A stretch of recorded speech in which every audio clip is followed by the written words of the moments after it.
Kinder und Narre von Hans Glückstein.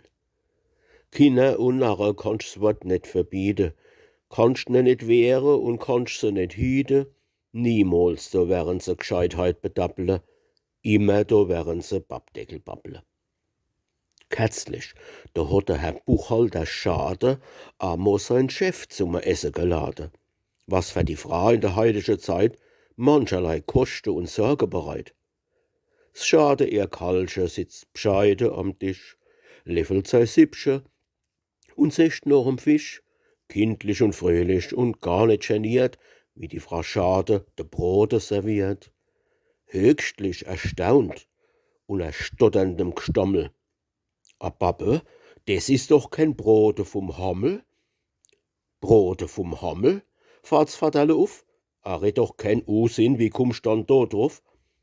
Ja, gestern hast gesagt, piepst der kleine Gemesse, bringst heut den dappische Hammel zum Essen.